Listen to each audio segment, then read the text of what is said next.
Hello and good evening, everybody. I'm GCROCK, and I wanted to cover a Battlefield 2042 video today on crossplay and how it works across the open beta going into the live game on November the 19th. So we're going to cover that. I did want to show more than I can in this video, but there are limitations which we are going to touch on. And when the game comes out, we're going to cover crossplay in absolute full and show you how to do it and how it works, you know, like how well the in-game chat is when you crossplay with other people and whatnot. But we do cover a lot of information today. Be sure to hit like and share to support the video. Subscribe if you're new here for more Battlefield 2042 content. It's going to be a game that I cover, and we're going to do a lot of videos and streams on it, so be sure to subscribe for all of that. And let's just get straight into this. I'm going to take you to an article from Tech Radar, which explains everything that we need to know. So if you want to go and view this yourself, I'm going to copy and paste this link into the video description. So go down there and check it.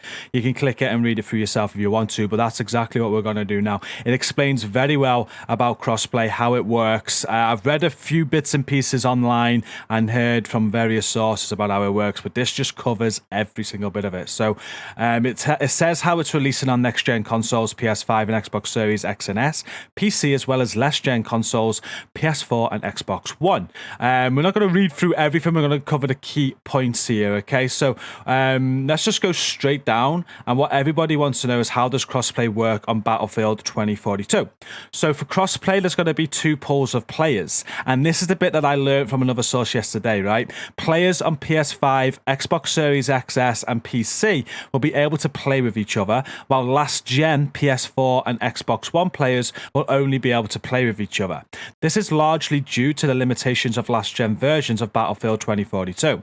Compared to the increased 128 player count on next-gen versions of 2042, last-gen consoles will still be limited to 64 players. Plus, to everyone's disappointment, crossplay parties are disabled in the currently running open beta, so players will have to wait until launch to squad up with friends across platforms. So I weren't aware of this. I thought crossplay was turned on for the beta. It is, but I think it's only for like random matchmaking. You are not able to crossplay with your friends on different platforms during the beta. So if you are trying to do that, you can't. As I found out today with Strudel. Thank you, Strudel, for spending the time and figuring that out for me. I'm playing with Strudel this Sunday, so lucky we did, really. We'll be on PlayStation. We're going to do, off topic here, but we are going to do like a PC PlayStation 5 comparison next week of the beta. So I'm looking forward to making that. But anyway, Battlefield 2042, however, does support cross progression. So whatever platform you're playing on, don't worry, your progress, unlocks and purchases will carry over if you decide to play Battlefield 2042 on another platform. And that is huge, because someone like myself that does play on multiple platforms,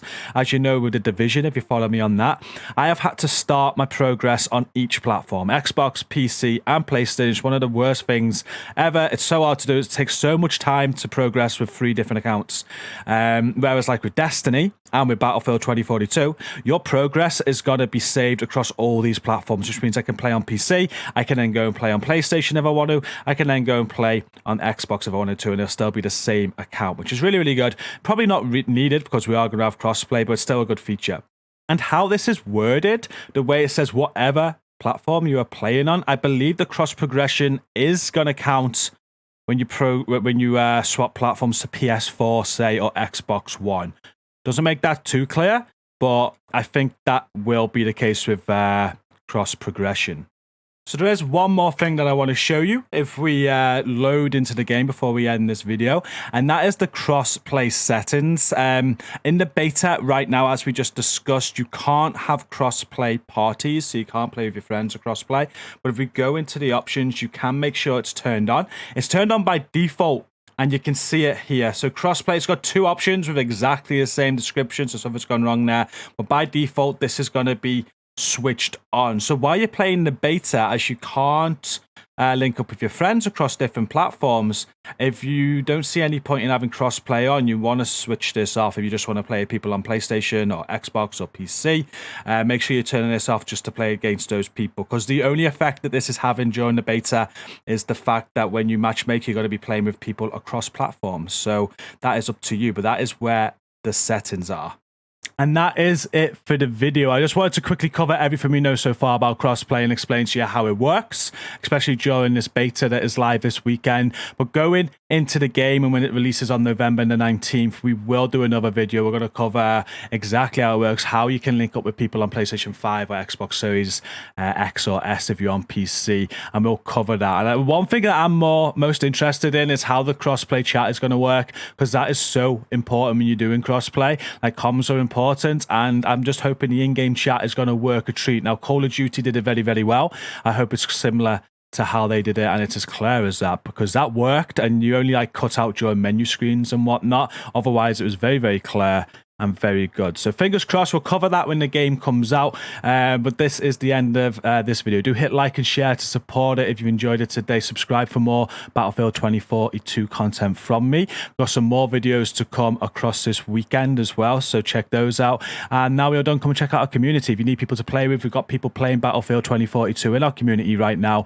The link's at the top of the video description. But thanks for watching this today. We're also going to be streaming this across the rest of the weekend as well, so we'll catch you in a stream or in another video. Stay safe and peace out.